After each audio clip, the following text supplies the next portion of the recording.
28 பேர் உயிர் பலி போனதுக்காக நான் கற்பனைக்கு எட்டாத அளவுக்கு பதிலடி கொடுப்பேன்னு சொல்றது மோடி. இது வரைக்கும் இந்தியாவினுடைய ராணுவ ரகசியங்களை பாகிஸ்தானுக்கு வித்து கையும் களவமா ஆட்டின இதே RSS காரணங்க, இதே சங்பரிவார்கள், இதே பாஜக காரண ஒருத்தனையாவது இதை தண்டிச்சிருப்பாங்களா? பாதுகாப்பு குறை, இத அப்பட்டமா ஒத்துக்குன்னு உங்க மந்திரிய ராஜினாமா பண்றா அப்படின்னு சொல்லியிருந்தீங்கன்னா நீ நேர்மையான ஒரு பிரதமர். 2G ஸ்பெக்ட்ரம்ல மோடிஜி மாவீரரு பாகிஸ்தான் முஸ்லிம்களெல்லாம் வந்து கொண்டு போட்டாரு, அந்த தேசத்தை நம்மளோட சேர்த்துட்டாரு. இது எந்த ஒரு மண்ணாங்கட்டியும் இருக்காது. இந்துக்களுடைய உணர்வுகளை தூண்டி இஸ்லாமிய வெறுப்பு உண்டாக்குறது மட்டும்தான் உங்க வேலை. வேற எந்த ஒரு உருப்படியான காரியத்தை நீங்க பண்ணியிருக்கிறீங்க? அங்கிருந்து உயிர் தப்பி பிழைத்து வந்த, அதுவும் இன்னும் குறிப்பா சொல்ல போனா தமிழர்கள் மிக தெளிவான பேட்டியை கொடுத்தான். இந்த தேர்தல் முறையை அப்படியே ஒதுக்கி வச்சுட்டு உலகம் ஃபுல்லா இருக்கக்கூடிய விகிதாசர தேர்தல் முறையை வச்சுட்டோம்னா மோடிலாம் கப்சிப்பு. இன்னைக்கு நடக்கக்கூடிய எல்லா கலவரங்களுக்கும் இந்துத்துவ வெறியர்களுடைய செயல்தான். நீர்த்திரை நேயர்களுக்கு வணக்கம். இன்று நம்மோடு இணைந்திருப்பவர் விடுதலை சிறுத்தைகள் கட்சியின் மாநில அமைப்பு செயலாளர் திரு நீல சந்திரகுமார் அவர்கள். வணக்கம் சார். வணக்கம். வணக்கம் சார். கடந்த ஏப்ரல் 22 பார்த்தீங்கன்னா இந்தியா மற்றும் பல நாடுகள்ல இருந்து காஷ்மீர், குறிப்பா சொல்ல போனா பஹல்ஹாம் அப்படின்ற பகுதிக்கு வந்து சுற்றுப்பயணம் வந்து போறாங்க, சுற்றுலாவா. அங்க வந்து 26 பேர் வந்து சுட்டு கொல்லப்படுறாங்க. அது இப்போ வந்து 28 அதிகரிச்சிருக்கு அப்படின்னு சொல்றாங்க. இதுக்கு வந்து உள்துறை அமைச்சர் அமித்ஷா அவர்கள் பொறுப்பேற்கணும் அப்படின்னு விடுதலை சிறுத்தைகள் கட்சியின் தலைவர் வந்து சொல்லியிருக்காங்க. இது எப்படி பார்க்குறீங்க? காஷ்மீரில் நடந்த படுகொலையில் கொல்லப்பட்ட 28 இந்தியர்களுக்கும் விடுதலை சிறுத்தைகள் கட்சியின் சார்பாக வீர வணக்கத்தையும் ஆழ்ந்த இரங்கலையும் தெரிவித்துக் கொள்கின்றோம். அதிலும் குறிப்பாக 27 இந்து மதத்தை கொண்ட இந்தியர்களை உயிர்களை காப்பாற்றுவதற்காக சையத் என்கின்ற ஒரு இஸ்லாமிய சகோதரன் தன் உயிரை பணயம் வைத்து மாய்த்து கொண்ட அந்த வீரனுக்கு எங்களுடைய வீர வணக்கத்தை தெரிவித்துக் கொள்கின்றோம். அதாவது எங்கள் எழுச்சி தலைவர் எந்த ஒரு செயலையும் தொலைநோக்கு பார்வையோடு ஆழமாக யோசித்து அதனுடைய கருத்தை வெளியிடக்கூடியவர். அந்த வகையில் தான் ஒன்றிய அரசினுடைய பாதுகாப்பின்மை என்கின்ற அடிப்படையில் உள்துறை அமைச்சராக இருக்கக்கூடிய அமித்ஷா உடனடியாக பதவி விலக வேண்டும் என்று வலியுறுத்துகிறார். அதில் இன்னும் குறிப்பாக சொல்லப்போனால் மும்பை கலவரத்தில் அப்போ நடக்கும்பொழுது இதே பாரதிய ஜனதாவை சார்ந்தவங்க காங்கிரஸ் அமைச்சரை உடனடியாக பதவி நீக்கணும்னு சொல்லிட்டு அவ்வளோ பெரிய போர்க்கொடியை தூக்குனாங்க. அன்னைக்கு சூடு சொரணம் உள்ள தேசபக்தராக இருந்த காங்கிரஸ் உள்துறை அமைச்சர் பதவி விலகினார். இவங்களுக்கு அந்த சூடு சொரணம் இருக்குமாங்கிறது தெரியாது. ஆனால் தேசபக்தர்கள் என்கின்ற போர்வையில் ஒளிந்திருக்கக்கூடிய மிக மோசமான கோழைகள். ஏன் கோழைகள்னு மென்ஷன் பண்ணுறீங்க சார்? இல்லை, பொதுவாகவே எந்த ஒரு செயலையும் பாரதிய ஜனதா அரசு பதவியேற்றத்திலிருந்து இன்னைக்கு வரைக்கும் நேர்மையான முறையில் எந்த ஒரு விஷயத்தையும் செய்யலை. இதே பாரதிய ஜனதா ஆட்சி காலத்தில் கார்கில் போர் நடந்தது. அப்போ வாஜ்பாய் பிரதமராக இருந்தார். மினிமம் காமன் ப்ரோக்ராமில் டிஎம்கே கவர்மெண்ட் தமிழக அரசு வந்து அதில் பங்கு வகிச்சாங்க. அப்போ கார்கில் போரை எந்த அளவுக்கு எதிர்கொள்ளணுங்கிற ஒரு அறிவுரை அனைத்து கட்சிகளும் கொடுத்து ஒட்டுமொத்த இந்திய மக்களும் கார்கிலுக்கு நம்ம நிதி கொடுத்து நாம் அந்த போரை முன்னெடுத்த காலம் தான் இதே பாரதிய ஜனதா ஆட்சியில் இருக்கும்பொழுது.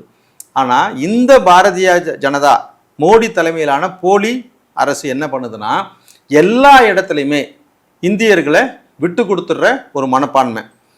பூட்டான், அருணாச்சல பிரதேஷ், எத்தனையோ தென்கிழக்கு மாநிலங்களில் பல இடங்களை சீனா ஆக்கிரமிப்பு செஞ்ச பிறகு கூட அங்கே பல்வேறு இராணுவ அதிகாரிகள்லேருந்து இராணுவ வீரர்கள் நிறைய பேர் வந்து அவமானப்பட்டு கொல்லப்பட்ட பிறகு கூட அதை மூடி மறைக்கக்கூடிய செயலை தான் இவங்க கடந்த காலங்களில் பண்ணியிருக்கிறாங்க.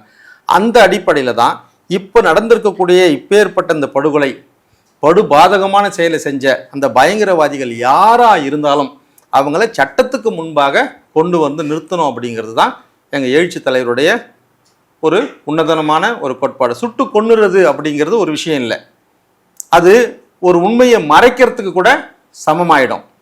ஆனால் கசாப் மாதிரியான ஆட்களை கூட்டின்னு வந்து சிறையில் வச்சு தீர விசாரித்து அவங்களுக்கு உண்டான யார் எந்த நாட்டை சார்ந்தவன் அப்படிங்கிறதெல்லாம் உலக அரங்கில் பகிரங்கப்படுத்தின பிறகு தான் நம்ம தூக்கு தண்டனை கொடுத்தோம். அந்த மாதிரியான தண்டனைகள் தான் ஒரு ஜனநாயக நாட்டில் சரியாக இருக்கும். அந்த அடிப்படையில் இவங்க வெளியிட்டிருக்கக்கூடிய இந்த 4 புகைப்படங்கள் அவங்க உண்மையிலேயே தீவிரவாதிகளா, அவங்க உண்மையிலேயே எந்த நாட்டை சார்ந்தவங்க, எந்த அமைப்பை சார்ந்தவங்க அப்படின்றலாம் உலகுக்கு தெரிஞ்ச பிறகுதான் நாம மரண தண்டனை விதிக்கணும். அப்படி இல்லைன்னா இதனுடைய உண்மையான சூத்திரதாரிகள் யார் அப்படிங்கிறது மக்களுக்கு தெரியாமையே போயிடும். ஏன்னா கடந்த காலத்தில் பாரதிய ஜனதாவினுடைய ஹிஸ்ட்ரி இதை தான் நம்மளுக்கு விளக்குது. 2001 நரேந்திர மோடி எப்போ முதல்ல குஜராத்துக்கு முதல்வர் ஆனாரோ அப்போவே 6 மாசத்துல தேர்தல் நின்று அவர் வெற்றி பெற்றா மட்டும்தான் முதல்வராக தொடர முடியும். அவர் எம்எல்ஏ ஆகி முதல்வர் ஆகலை, நேரடியாக வந்து முதல்வர் பதவியை எடுத்துக்கினார். அதனால தேர்தல் விதி பிரகாரம் ஏதாவது ஒரு சட்டமன்றத்தில் நின்று அவர் வெற்றி பெறணும். இந்த சூழலில் அவர் நிற்கிறார். அப்போ அதே பாரதிய ஜனதாவை சேர்ந்த முன்னாள் முதலமைச்சர் கேஷ்வாய் பட்டேல் அவங்க காங்கிரஸை சேர்ந்த பட்டேல் சமுதாயத்தை சேர்ந்தவங்க எல்லாம் சேர்ந்து மோடியை எப்படியாவது இந்த சட்டமன்ற தேர்தல் தோக்கடிச்சிருப்புனா அவன் முதல்வராக நீடிக்க முடியாது அப்படிங்கிற காரணத்துக்காக அவங்க ஒரு சதி திட்டத்தை தீட்டுறாங்க. அதை முறியடிக்கணுன்றதுக்காக உருவாக்கப்பட்ட மிகப்பெரிய மரண ஓலம் தான் கோத்ரா ரயில் எரிப்பு சம்பவம். இந்த கோத்ரா ரயில் எரிப்பு சம்பவம் கர சேவகர்கள் அந்த சபர்மதி ரயிலில் வந்தாங்க, அவங்கள வந்து கொன்னாங்க, இஸ்லாமியர்கள் தான் கொன்னாங்கன்னு சொல்லிட்டு ஒரே ஒரு நாளில் அதை பகிரங்கப்படுத்தி 2000-3000 பேர் கொன்று குவிச்சு அதன் மூலயமா அரசியல் ஆதாயம் அடைந்த ஒரு மோசமான குரூப் தான் இந்த பாஜக கும்பல், ஆர்எஸ்எஸ் கும்பல், சங்பரியார் கும்பல். அந்த அடிப்படையில் இருந்து தான் எங்கள் தலைவர் இந்த விஷயத்தையும் எதிர்நோக்கி பார்க்குறார். அதே மாதிரி இப்போ சமீபத்தில் 2020 டெல்லியில் வடக்கில் நடந்த கலவரம் கேள்விப்பட்டிருப்பீங்க. 53 பேரை சுட்டு வெட்டி அடித்து கொண்டாங்க. அதில் 36 பேர் வெறும் இஸ்லாமியர்கள். ஆனால் அப்பேற்பட்ட கலவரம் நடந்த பிறகு இன்னைக்கு டெல்லி பாஜக கையில் இருக்குது. ஒவ்வொரு கலவரத்துக்கு பின்னாடியும் மத அரசியலும் அதன் மீது அதிகார அரசியலும் வந்து நிற்கும். அந்த வரலாறு தெரிஞ்சவர் தான் எங்கள் தலைவர், எழுச்சி தலைவர். அப்போது அந்த கலவரத்தை உண்டு பண்ணது யார், அத்தனை உயிர் பலிக்கு யார் காரணம் அப்படின்னு இப்போ சமீபத்தில் 2-3 மாதத்துக்கு முன்னாடி அதனுடைய முதன்மை குற்றவாளியாக இருக்கிறவனுக்கு உச்ச நீதிமன்றம் தீர்ப்பு எழுதி வெளியிட்டிருக்குது. இந்த கலவரத்துக்கு அடிப்படை காரணமாக இருந்தது இந்து குழுக்களை கூட்டின்னு போயிட்டு இஸ்லாமியர்களுடைய கடைகளை தீ வச்சு, இஸ்லாமியர்களுடைய லாரியை எரித்து, இஸ்லாமியர்களுடைய 2 வீலரை எரித்து உருவாக்குனது தான் அடிப்படை காரணம். அதனுடைய கலவரங்களால் தான் இவ்வளோ பேர் செத்துருக்கிறாங்க. ஆனால் இந்த கலவரத்தை முன்னின்று நடத்திய சந்தீப் பாட்டி அப்படிங்கிறவனை அவனுடைய வீடியோக்களை காவல்துறையே எடிட் பண்ணி கட் பண்ணி பேஸ்ட் பண்ணி அவன் தடுக்கிற மாதிரியான ஒரு வீடியோவை கோர்ட்லேயே சமர்ப்பிக்கிறாங்க.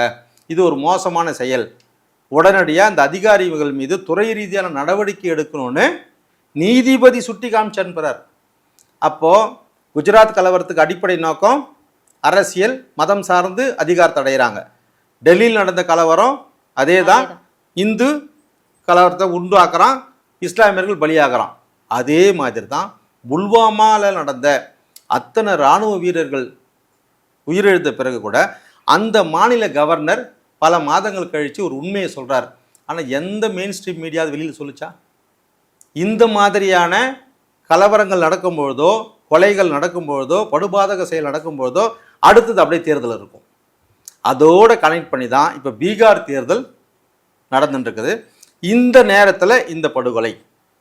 இப்போ எங்கள் தலைவர் சொன்னதை நீங்கள் எப்படி பார்க்குறீங்க, பொருத்தி பார்க்குறீங்களா? இப்போ இந்த கலவரத்தில் நம்ம கேட்க வேண்டிய கேள்வி, ஒரு பாமரனா நம்ம கேட்க வேண்டிய கேள்வி, காஷ்மீர் மாநிலத்துக்கு 1 மாதத்துக்கு முன்னாடி அமித்ஷா போகிறாரு. அங்கே போய் இருக்கக்கூடிய பாதுகாப்பு அதிகாரிகள் எல்லாரையுமே உட்கார வச்சுட்டு எல்லா பாதுகாப்பையும் உறுதிப்படுத்துகிறார். அந்த உறுதிப்படுத்தக்கூடிய அந்த கூட்டத்தில் அந்த மாநில முதல்வர் உமர் அப்துல்லா உள்ள வரார். ஆனால் அவரை வெளியில் போக சொல்லி அனுமதிக்கலை. ஏன் அனுமதிக்கலைன்றது முதல் கேள்வி. அப்போ இவங்க சதி திட்டம் தீட்டினாங்களா? உள்ள உட்காந்து வெளியில போக சொன்னதே உள்துறை அமைச்சர் அமித்ஷா 1 மாதத்துக்கு முன்னாடி. அதற்கப்புறமா காஷ்மீருக்கு பிரதமர் அங்கே போக வேண்டியவர் அந்த பயணத்தை தவிர்க்கிறார். ஏன் தவிர்க்கிறார்? இது 2வது கேள்வி. 3வது கேள்வி, தவிர்த்த அவர் அதே நேரத்தில் அமெரிக்காவினுடைய அமைச்சர் இங்கே இருக்கிறாரு, இங்கே அவருடைய மனைவி பிள்ளைகளோட சுற்றி பார்த்துட்டு இருக்கிறார். அதுலேயும் அஜ்மீர் தர்காவுக்கு போகிறாரு. அது ரொம்ப குறிப்பிடத்தகுந்த ஒரு விஷயம். அஜ்மீர் தர்காவுக்கு போகிறாரு. இவர் அவர்கிட்ட நம்மளுடைய நாட்டினுடைய வரி என்ன மாதிரியான சூழ்நிலை இருக்குது இதை பற்றிலாம் விவாதிக்காமல், காஷ்மீருக்கும் போகாமல், சம்மதமே இல்லாமல் சவுதிக்கு உடனடியாக பயணம் போனார். ஏன்? அடுத்தது உடனடியாகவே அங்கேருந்து ரத்து பண்ணிவிட்டு இங்கே வந்துட்டார். இந்த கலவரம் நடந்து இத்தனை பேர் சுட்டு படுகொலை பண்ணாங்கன்னு இங்கே வந்துட்டார். வந்துட்ட உடனே இவர் இறந்த சடலங்களை பார்க்கறதுக்கு ஒன்று காஷ்மீருக்கு போயிருக்கணும், இல்லை இந்தியாவினுடைய தலைநகரமான டெல்லியில் வந்து உக்காந்து அனைத்து கட்சி கூட்டத்தையும் கூட்டி நாம் என்ன செய்யலான்றதை ப்ரெஸ் மீட்டு கொடுத்துருக்கணும். இது ரெண்டுத்தையுமே அவாய்ட் பண்ணிட்டு நேராக வந்தவர் பீகாரில் போயிட்டு தேர்தல் பிரச்சாரத்தில் இருந்து இந்த பிரச்சனையை பேசுகிறார். நம்ம எப்படி பார்க்கறது? அதே தான் சுப்பிரமணிய சாமி அவர்களும் சொல்றாங்க, பிஜேபியோட மூத்த நிர்வாகி. நீங்க பீகாருக்கு ஏன் போனீங்க? காஷ்மீருக்கு தானே போயிருக்கணும். நீங்க இவர் வந்து மக்களை வந்து அங்க ஏதோ நடக்கலன்னு சொல்லி தூங்க ஒரு சில நேரத்தில் சுப்பிரமணிய சாமி வந்து ஒரு உண்மையை பேசுபவர் தான். மோடி எப்பேற்பட்ட மாயாஜாலக்காரர் அப்படிங்கிறத பல தடவை வந்து சுப்பிரமணிய சாமி சொல்லியிருக்கிறாரு. இப்போ அது ரொம்ப மைல்கல் மாதிரி சொல்லியிருக்கிறார். மக்களை எப்படி வேணா திசை திருப்பக்கூடிய ஒரு சாமர்த்தியசாலி மோடி. அதுதான் அவருடைய ஸ்டேட்மெண்ட்டாக இருந்திருக்கும்னு நான் கணிக்கிறேன். ஆனால் மோடி அவர்கள் நம்மளுடைய நாட்டினுடைய பிரதிநிதி, 140 கோடி மக்களுடைய ஆன்மா, கற்பனை கெட்டாத அளவுக்கு நான் பதிலடியை கொடுப்பேன் அப்படிங்கிறத சொல்கிறார். அந்த 140 கோடி பேரில் 25-30 கோடி பேர் இஸ்லாமியர்கள். அவர்களுடைய ஆன்மாவும் சேர்ந்தது தான் இந்தியாவினுடைய ஆன்மா. அதை அவர் உணர்வாரா? உணர்ந்திருப்பாரா? அவங்கள பொறுத்த வரைக்கும் இராணுவ வீரர்கள் இறந்தாலும், இந்துக்களே இறந்தாலும், யார் செத்தாலுமே அவங்களுக்கு அவசியம் இல்லை. அவங்களுக்கு தேவை அதிகாரம்.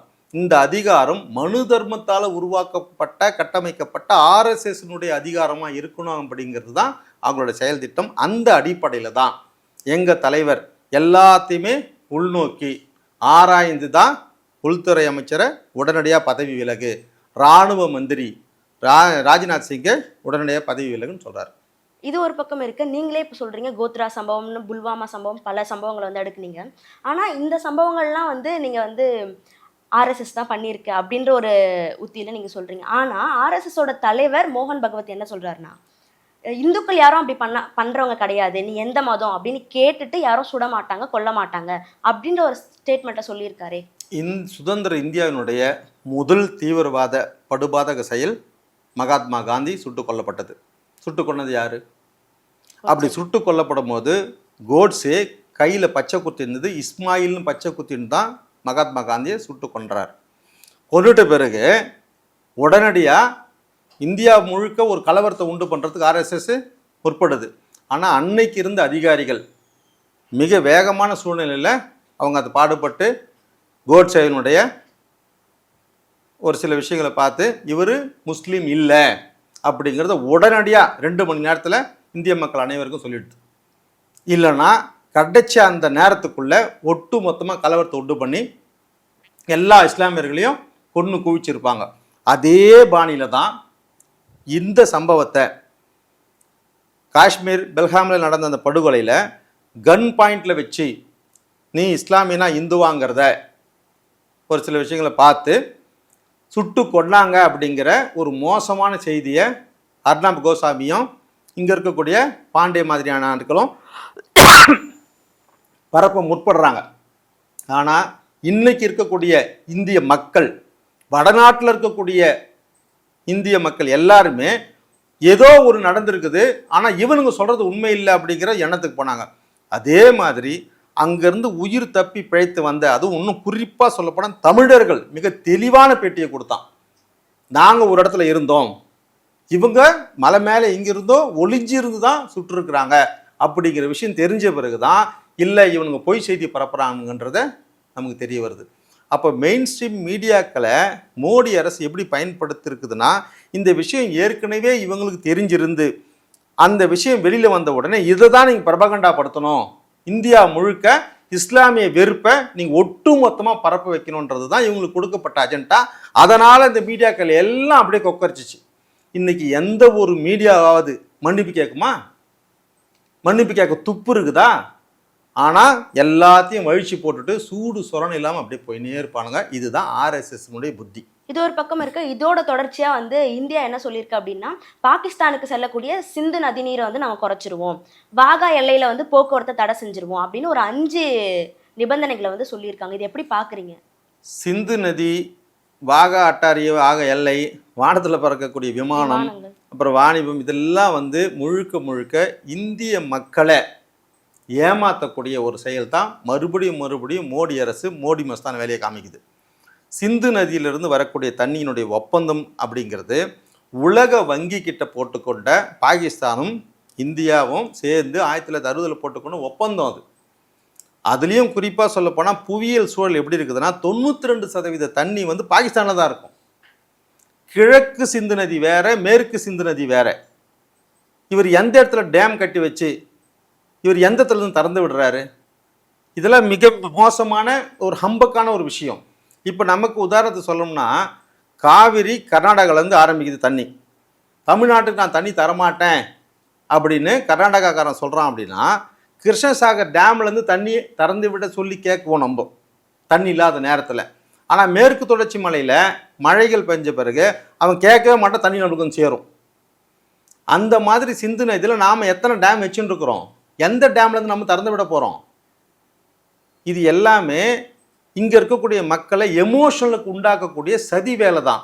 ஐயோ, இனிமேல் பாகிஸ்தான் மக்களுக்கு வந்து சோறே கிடைக்காது, அவனுக்கு நெல்லே விளையாது, அவனுக்கு கோதுமை விளையாது, தண்ணியே கிடையாதான். நம்ம மோடிஜி 56 இன்ச்சு வந்து மிகப்பெரிய மாவீரர். 20 வருஷத்துக்கு தண்ணியே திறந்து விடலனாலும் அந்த தண்ணி பிரச்சனை அவங்களுக்கு கிடையவே கிடையாது. இதுதான் உண்மையான அந்த நிலவரம். ரெண்டாவது, சிம்லா ஒப்பந்தம். நீங்கள் என்ன சிம்லா ஒப்பந்தத்தில் நாம் மீறுறோமோ அவனும் மீறுவான். பாதிக்கப்பட்ட படுகொலை 28 உயிர்களை பறி கொடுத்த நாம சிம்லா ஒப்பந்தத்தை என்ன சொல்கிறோமோ அவனுக்கு அதே தான். இப்போ வாகா அட்டாரி எல்லையை வந்து இந்திய அரசு மூடுது, பாகிஸ்தானும் அதே மூடுது. இப்போ இதில் என்ன விஷயம்னா, ஏழை எளிய விவசாயிகள் இருப்பாங்க இல்லையா, இவங்களுடைய வருமானம் தான் இதில் கெட்டு போகும். ஆப்கானிஸ்தான் வழியாக, பாகிஸ்தான் வழியாக, இந்த எல்லை வழியாக நமக்கு வந்து சேரக்கூடிய விஷயம் என்னென்னா, பருப்பு, வெங்காயம், மசாலா பொருட்கள், இதெல்லாம் நமக்கு வரும். நாம் இங்கேருந்து ஏற்றுமதி பண்ணுறது எல்லாம் பஞ்சு, நூல், இந்த மாதிரி விஷயங்கள் தாங்க. இந்த இடத்துல மோடி அரசுக்கிட்ட ஒரே ஒரு கேள்வி கேட்குறேன். நீங்கள் வான எல்லையில் பாகிஸ்தான் மேலே பறக்க மாட்டீங்க, சந்தோஷம். சிந்து நதியில் தண்ணி கொடுக்க மாட்டீங்க, ரைட், ரெண்டாவது ரொம்ப சந்தோஷம். வாகா எல்லையை மூடிட்டீங்க, ரொம்ப சந்தோஷம். கிரிக்கெட் இனி வந்து நாங்கள் ஆடவே மாட்டோம் அவங்க கூட அப்படின்ற மாதிரி ஐசிசிக்கு அதுக்கு ஒரு இது கொடுத்துருக்கிறீங்க, ரைட், ரொம்ப சந்தோஷம்.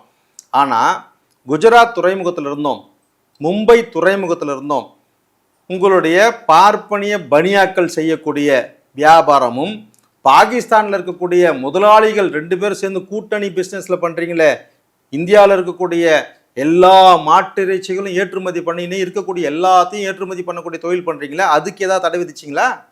அதை தடை விதிக்கிறதுக்கு உங்களுக்கு மனசு வருமா? அப்போது நீங்கள் யாரை ஏமாற்ற பார்க்குறீங்கன்னா, இங்கே மதத்தினால நம்பிக்கை வைத்திருக்கக்கூடிய உண்மையான இந்துக்களுடைய உணர்வுகளை தூண்டி இஸ்லாமிய வெறுப்பை உண்டாக்குறது மட்டும்தான் உங்கள் வேலை. வெறும் எமோஷனலை உருவாக்கி மக்களுடைய உணர்ச்சிகளை தூண்டி விட்டு அதன் மூலயமா ஆதாயம் அடையக்கூடிய ஆர்எஸ்எஸ்னுடைய சதி திட்டம், அந்த காலத்தில் மனு தர்மத்தினுடைய சதி திட்டத்தை இன்னைக்கு நீங்கள் இம்ப்ளிமெண்ட் பண்ணிட்டு இருக்கிறீங்களே தவிர வேறு எந்த ஒரு உருப்படியான காரியத்தை நீங்கள் பண்ணியிருக்கிறீங்க?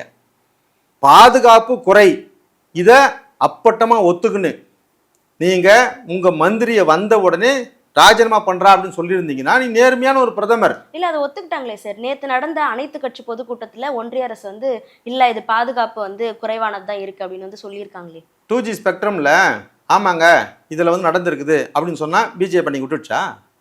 அப்போ என்ன அர்த்தம்? நாம் தவறு செஞ்சிட்டோம் அப்படின்னா ஆமாங்க நான் ஒத்துக்கணும்னு சொன்னால் விட்டுருவியா? ஆமாம் நான் திருடிட்டேன் விட்டுருவீங்களா? அதுக்கு தண்டனை இருக்குல்ல. அப்போ நீ தவறு செஞ்சிட்ட அப்படின்னா நீ தகுதி இல்லாத நபர். இந்த தகுதி இல்லாத நபர் நீ மறுபடியும் எப்படி வச்சுட்டு இருப்ப? இப்போ உனக்கு ஒரு நியாயம், ஊருக்கு ஒரு நியாயம்.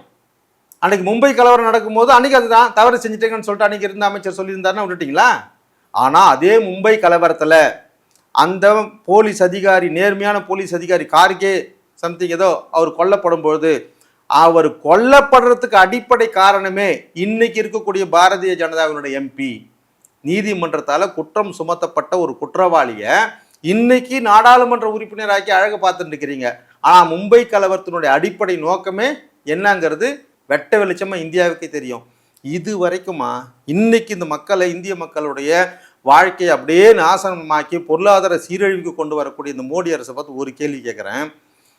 28 பேர் உயிர் பலி போனதுக்காக நான் கற்பனைக்கு எட்டாத அளவுக்கு பதிலடி கொடுப்பேன்னு சொல்றது மோடி, இது வரைக்கும் இந்தியாவினுடைய இராணுவ ரகசியங்களை பாகிஸ்தானுக்கு வித்து கையங்களவமாக ஆட்டின இதே RSS காரனுங்க, இதே சங்பரிவார்கள், இதே பாஜக காரனை ஒருத்தனையாவது இதை தண்டிச்சிருப்பாங்களா? அதில் ஒரு முஸ்லீம் இருப்பானா, ஒரு பட்டியலினத்து இருப்பானா, ஒரு சூத்திரம் இருப்பானா? எவன் இருக்கிறா? எல்லாம் படிச்சு பாருங்க. பானர்ஜி, பார்ஜி, ஆர்ஜி எல்லாம் முற்பட்ட சமுதாயத்தை சேர்ந்தவங்களே. உனக்கு அது தெரியாதா? ஒருத்தன் அம்பு எய்தவன் யாரு, அதனால ஆயுதம் அடைஞ்சவன் யாரு, அதெல்லாம் விட்டுட்டு கீழே இருப்பாங்க இல்லையா, அவங்க மேலே வழக்கு போட்டு அவங்க சுட்டு கொண்டுருவாங்க. அதே பாணியை மோடி அரசாங்கம் இன்னைக்கு இந்த பாணியில் கையாளுது. இவ்வளோ விஷயங்கள் நீங்கள் சொல்கிறீங்க இல்லையா, இந்த விஷயங்கள்லாம் வந்து பண்ணியிருக்காங்க, இதுக்கு வந்து எதுவுமே கேட்கவே இல்லை அப்படின்னு சொல்லி, அதெல்லாம் விட்டுட்டு இப்போ காஷ்மீருக்கு இந்த நடந்த சம்பவத்துக்கு வந்து நான் கனவுல கூட பார்க்க முடியாத அளவுக்கு தண்டனை கொடுப்பேன் அப்படின்னு ஆயத்தமாக குரல் கொடுக்க வேண்டிய தேவை என்ன இருக்குது? அது இந்திய மக்களுடைய உணர்வுகளை தூண்டுறதுக்காக மோடி பேசக்கூடிய ஒரு மோடி மஸ்தான் பேச்சு. பிரிவினைவாத பிரச்சாரத்துக்கு, தேர்தல் பிரச்சாரத்துக்கு பீகார்ல இறங்கி இந்த மண்ணிலிருந்து நான் பேசுறேன், கற்பனை கேட்டாத அளவுக்கு பதிலடி கொடுப்பேன் அப்படிங்கிறது 100க்கு 100 தேர்தல் பிரச்சாரமே தவிர இதுல உண்மையான தேசபக்தன் அப்படிங்கிற விஷயம் எங்கேயுமே கிடையாது. இவங்க என்னைக்குமே தேசத்தை காட்டி கொடுத்து தான் இருக்கிறாங்க. வரலாறு இன்னும் ஆதி காலத்திலேருந்து எடுத்து பார்த்தாலும், முகலாய பேரரசு காலத்திலையும் பிரிட்டிஷ் அரசாங்க காலத்திலையும் இங்க இருக்கக்கூடிய ஆரிய பார்ப்பனர்கள் செய்த சூழ்ச்சி என்னன்னா, இந்தியாவை அப்படியே காட்டி கொடுத்துட்டு போயினே இருப்பான். இவன் இந்திய தேசம் அப்படிங்கிறது இந்துக்களா இருக்கக்கூடிய நம்மளுடைய தேசத்தை அவன் சொல்றதில்ல, பார்ப்பனிய ஆரியர்களுடைய மனு தர்ம தேசத்தை தான் இந்து தேசம் சொல்லுவான். இதை தந்தை பெரியார் 1960க்கு முன்னாடியே சொல்றாரு. சுதந்திரம் கிடைக்கும் போது அப்பயே அவர் சொல்றாரு, குறிப்பிட்டு சொல்றாரு, 3ல் 2 பகுதி தான் பிரிட்டிஷ்கார ஆட்சி பண்றான், ஒரு பகுதி பிரிட்டிஷ்கார ஆட்சி பண்ணல. அந்த ஒரு பகுதி யார் ஆட்சி பண்றாங்கன்னா சூத்திரர்கள் ஆட்சி பண்ணிட்டு இருக்கிறான். 623 சமஸ்தானங்கள், அதுல 600 சமஸ்தானங்கள் சூத்திரர்கள், ஆயிரக்கணக்கான ஜமீன்தார்கள், அதுல எல்லா ஜமீன்தார்களுமே கிட்டத்தட்ட 99% சூத்திரர்கள். ஆனா மனு தர்மத்துல என்ன சொல்லப்படுதுன்னா, சூத்திரன் ஆளுகின்ற தேசத்தில் பார்ப்பனன் வாழக்கூடாது, அந்த சூத்திரனை கொன்று போட வேண்டும் அல்லது போர் எடுத்து அந்த நாட்டை அபகரிக்க வேண்டும். இதுதான் மனு தர்மத்தில் சொல்லப்பட்டிருக்குது. இந்த சூட்சமத்தின் அடிப்படையில தான் இந்திய தேசம் விடுதலை அடைந்த உடனேவே சர்தார் வல்லபாய் பட்டேல் இரும்பு மனிதர் ஆஹா ஓஹோன்னு சொல்றமே, இந்த அதிகாரத்தை பயன்படுத்தி சூத்திரர்களுடைய தேசத்தை எல்லாத்தையும் பிடிங்கி இந்திய தேசம் எங்களுடையதுன்னு சொல்லிட்டு ஒட்டுமொத்தமாக்கிட்டாங்க. அப்பவே பெரியார் இதை கண்டிச்சு சொல்றார், இனி காலங்கள்ல பார்ப்பனிய பனியாக்களுடைய ஆட்சி மனு தர்ம ஆட்சி தானே நடக்கும், இவனுக்கு இந்திய அரசியல் சாசனம் கூட ஒரு வகையில இவனை பாதுகாத்துக்கிறதுக்கு பயன்படுத்திப்பான தவிர இது இந்துக்களா இருக்கக்கூடிய நம்மளுடைய மக்களுக்கு உண்டானது கிடையவே கிடையாதுன்னு சொல்லிட்டு பெரியார் சொல்றார். அந்த அடிப்படையில தான் இத்தனை வருஷம் கழிச்சு இப்போ இஸ்லாமிய வெறுப்புன்ற அடிப்படையில இந்துக்கள் எல்லாரையும் ஒன்று சேர்க்கிறன்ற பேர்ல ஒன்று சேர்த்து இந்து ராஷ்டிரம் அப்படின்னு சொன்னா அது பார்ப்பனிய ராஷ்டிரம், அது ஆரிய ராஷ்டிரம், அது சனாதன ராஷ்டிரம், இதுதான் உள்ள இருக்கக்கூடிய அர்த்தம். ஆனா நாம எல்லாம் நினைச்சுக்கிறோம், மோடிஜி மாவீரரு, பாகிஸ்தான் முஸ்லீம்களெல்லாம் வந்து வெட்டி போட்டாரு, கொண்டு போட்டாரு, அந்த தேசத்தை நம்மளோட சேர்த்துட்டாரு. இது எந்த ஒரு மண்ணாங்கட்டியும் இருக்காது. இன்னொரு 2 தேசம் தேவைனாலும் அவன் விட்டு கொடுத்துட்டு இருக்கிற தேசத்துல நம்மளை எல்லாரையுமே முட்டாளாக்கி சனாதன தர்மத்தை நிலைநிறுத்துறது தான் RSSனுடைய பிளான். அந்த பிளான் அடுத்த வருஷம் தான் 100வது வருஷத்தை தொடுது. இந்த 100வது வருஷத்துக்குள்ள இந்து ராஷ்டிரமா இவங்க அறிவிக்கணும். அதுல உள்ள செயல் திட்டங்கள்ல இதுவும் ஒண்ணு, இந்த கலவரமும் ஒண்ணு. இதுல இன்னும் முக்கியமா பார்த்தோம்னா மோடியினுடைய வயது 75, பாரதிய ஜனதாவினுடைய அஜெண்டா பிரகாரம் 75 வயதுக்கு அப்புறமா ரிட்டையர்மெண்ட் ஆகணும். LK அத்வானி அப்படித்தான் ரிட்டையர்ட் ஆனார். இப்போ அந்த ரிட்டையர்மெண்ட்டை தள்ளி போடுறதுக்கும் தான் ஒரு மிகப்பெரிய வீரன் தன்னை அறிவிச்சுக்கிறதுக்கும் இதை பயன்படுத்துறார். ஆனால் உண்மையிலேயே இதெல்லாம் நம்மள ஒரு பாயிண்ட் ஆஃப் வியூல சொல்றோம் அப்படின்னாலுமே உண்மையிலேயே 140 கோடி மக்களுமே இந்தியர்களாக இருக்கக்கூடிய நம்ம நாட்டில் உண்மையான நேசத்தோடு தான் நம்ம நேசிக்கிறோம். அப்போ நாம் பாகிஸ்தானை எதிர்க்கிறோம் அப்படின்னா பாகிஸ்தான் நம்ம தனிமைப்படுத்தணும். இதை தான் எங்கள் எழுச்சி தலைவர் சொல்கிறாரு. அமித்ஷா பதவி விலகுன்னு சொல்கிறாரு. அதுக்கப்புறம் வேற ஒன்று சொல்கிறாரு, என்னன்னா பாகிஸ்தானை உலக அரங்கில் அந்நியப்படுத்தி காட்டணும். அதுதான் புத்திசாலித்தனம். போர் எடுத்துக்கிறதுனால அவன் மட்டும் அழிவான்றது இல்லை, நாமளும் அழிவோம். ஏழை எளிய ஜனங்களுடைய பொருளாதார வசதி இல்லாத எல்லாம் என்ன ஆகும்? விலைவாசிலாம் விண்ணு கட்டிடும், ஒன்றுமே பண்ண முடியாது. இதெல்லாம் கருத்தில் கொண்டு தான் ஒரு அரசாட்சி நடக்கணும். ஆனால் இவங்க வெறும் உணர்ச்சிகளை தூண்டுறதுக்கு மட்டும் மதம்ன்ற போர்வையை பயன்படுத்தி ஆட்சி அதிகாரத்தை கைப்பற்றி இவங்க வச்சுக்கணுன்ற ஒரே அடிப்படை காரணத்தை தவிர தேர்தல் தேர்தல் தேர்தல் வாக்கு வங்கி அரசியலை எழவை தவிர எதுவும் கிடையாது. இந்த வாக்கு வங்கி அரசியல் இப்போ தேர்தல் முறை இருக்குதுல்ல, இந்த தேர்தல் முறையை அப்படியே ஒதுக்கி வச்சுட்டு உலகம் ஃபுல்லாக இருக்கக்கூடிய விகிதாசார தேர்தல் முறையை இங்கே வச்சுட்டோம்னா மோடிலாம் கப்சிப்னு ஆயிடுவார். ஏன்னா அவங்க எவ்வளோ ஓட்டு போடுறாங்களோ அதுக்கு தகுந்த மாதிரியான எம்எல்ஏ எம்பிக்கள் வரக்கூடியது தான் விகிதாசார தேர்தல் முறை. இப்போ இருக்கக்கூடிய தேர்தல் முறை தான் இந்த மாதிரி மதவாதிகளையும் ஹிட்லர் மாதிரியான நாச வேலை செய்கிறவங்களையும் இது உருவாக்குது. ஏற்கனவே ஜெர்மன் இதிலிருந்து தப்பிச்சிடுச்சு ஹிட்லர் மாதிரியான ஒரு ஆளை பார்த்ததுனால. இன்றைக்கி நம்ம மோடி மாதிரியான ஆட்களை இந்த கும்பலை பார்த்துட்டு இருக்கிறோம். எதிர்காலத்தில் விகிதாசார தேர்தல் முறை மாதிரி வந்தால் தான் உண்மையான ஜனநாயகத்தை நம்ம வென்றெடுக்க முடியும். பாகிஸ்தானை உலக அரங்கில் இவன் பயங்கரவாதிகளுக்கு உதவி பண்ணுறான், இவன் பயங்கரவாதிகளுக்கு பயிற்சி கொடுக்குறான், இதோ அந்த பயங்கரவாதிகளுடைய ஊடுருவல், இவனுடைய முகவரி இதுதான் சொல்லிட்டு நம்ம பகிரங்கப்படுத்தி பாகிஸ்தானை அந்நியப்படுத்தணும்னா அது ராஜதந்திரமோ அல்லது புத்திசாலித்தனமோ நம்ம நேர்மையான ஜனநாயகத்தில் இருக்குன்னு அர்த்தம். ஆனால் எப்போவுமே கிரிக்கெட்டில் சாதாரண இது மத சண்டையா? இப்போ நடந்தது மத சண்டையா பயங்கரவாதிகள் ஊடுருவலா? ஆனால் ஒரு சைடு அப்படி தானே சார் பேசிக்கிறாங்க, இது இந்து மத பிரச்சனையாக தான் வந்து இருக்கும். இது யார் சொல்கிறான்? பாண்டே மாதிரியான இந்த குரூப்பை தவிர ஆர்எஸ்எஸ் சங் பரிவார அமைப்புகளை தவிர வேறு யாருமே இது மதமாகவே பார்க்க மாட்டான். அங்கே பாதிக்கப்பட்டு தான் கணவனை இழந்தவ, தந்தையை இழந்த குழந்தை, இவங்க எல்லாருமே கொடுக்குற பேட்டி என்ன? 1.5 மணி நேரமாக பாதிக்கப்பட்டவங்க உட்காந்துருக்கிறான், ஒரு இராணுவ வீரர்கள் வந்து எட்டி பார்க்கல, அடியில் தான் இருக்கிறாங்க. 24 மணி நேரமும் தினந்தோறமும் அந்த இடத்துல எப்பவுமே இராணுவ வீரர்கள் இருப்பாங்க. அன்னைக்குன்ற நாட்டில் மட்டும் ஆளே இல்லை, வரவும் இல்லை. எங்களை இந்த குதிரை ஓட்டிகள் சையத் மாதிரியான ஆட்கள் தான் எல்லாத்தையும் காப்பாற்றி கூட்டின்னு வந்தாங்க. கடைசியாக அந்த சையத்தை உயிரை விட்டார். எதிலிருந்து வருது உண்மையான மனிதாபிமானம், மனிதநேயன்றது? எதில்? இந்து, முஸ்லீம், கிறிஸ்டின் இந்த மதத்துலையா? இன்னைக்கு நடக்கக்கூடிய எல்லா கலவரங்களுக்கும் இந்துத்துவ வெறியர்களுடைய செயல்தான் எதிர்வினையாக வருதுங்கிறது தான் எங்களுடைய போன்றவர்களுடைய கருத்தாக அமைஞ்சிருக்குது. சார் இன்னொரு பக்கம் பார்த்தீங்கன்னா இந்தியாவில் இருக்கிற பாகிஸ்தானியர்கள்லாம் வெளியேற்றணும் அப்படின்னு சொல்லி வெளியேற்றிட்டு இருக்காங்க. இந்த மாதிரி இங்கே இந்தியாவில் ஒரு வினை நடத்துகிறாங்க, அதுக்கு எதிர்வினையை அவங்க ஒன்று பண்ணுறாங்க. இப்படி மாற்றி மாற்றி எதிர்வினை நடக்கிறதுனால மக்களுக்கு அமைதி வந்து நிலைநாட்ட முடியுமா? மறுபடியும் இது போருக்கு தான் வழிவகுக்குமா? இது போருக்கு பக்கமே போகாதம்மா. போருக்கு போகிற மாதிரியான ஒரு உணர்ச்சியை மட்டும் இங்கே தூண்டி பேசக்கூடிய ஒரு செயல். குறைக்கிற நாய் கடிக்காதுன்னு பார்த்தியா, அந்த மாதிரியான ஒரு அரசு தான் மோடி அரசு. இந்திரா காந்தி அம்மையார் எமர்ஜென்சிக்கு முன்னாடி அவங்க கொண்டு வந்த ஒரு விஷயம், இன்றைக்கி பாகிஸ்தான் ரெண்டாக பிரிஞ்சிருக்கிறதுக்கு காரணம் அவங்க எடுத்த அந்த போர் பிரகடனம். ஜெனரல் கரியப்பா எடுத்த அப்பேற்பட்ட ஒரு போர் முயற்சி.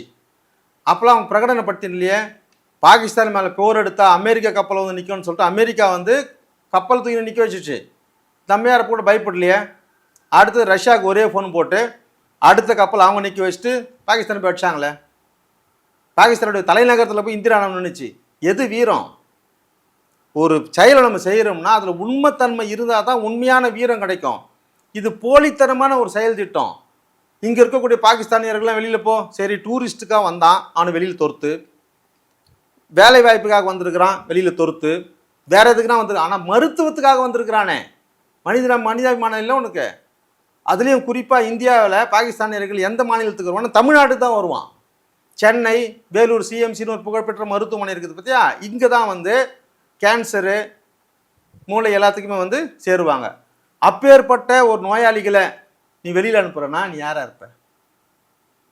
இதில் வந்து ஆர்எஸ்எஸ் எல்லாருக்கும் ரத்தத்தை கொடுத்து இந்த சேவையை செய்கிறான், இந்த சேவை செய்கிறான், எவ்வளோ ஒரு பொய்யான ஒரு விஷயம். நீ அதுலேயே ஒரு மனிதாபிமானம் காமிக்கணும்ல. இந்தியாவில் இருக்கக்கூடிய பாகிஸ்தான்லாம் வெளியேறு, பாகிஸ்தானில் இருக்கக்கூடிய இந்தியர்கள்லாம் இங்கே வா. அப்போ எதுக்காக சொல்லுவாங்கன்னா போர் எடுத்தால் மட்டும்தான் சொல்லுவாங்க. அப்போ இது போர் எடுக்கிற சூழல் ஒரு மண்ணுமே இதில் தெரிகிற மாதிரியே இல்லை, அவசியமும் இல்லை. பாகிஸ்தானில் இருக்கக்கூடிய இந்த இந்திய தூதரக அதிகாரி 56 பேர் இருக்கிறாங்களாம். அதில் ஒரு ஆட்குறைப்பு செய்கிறாராம்.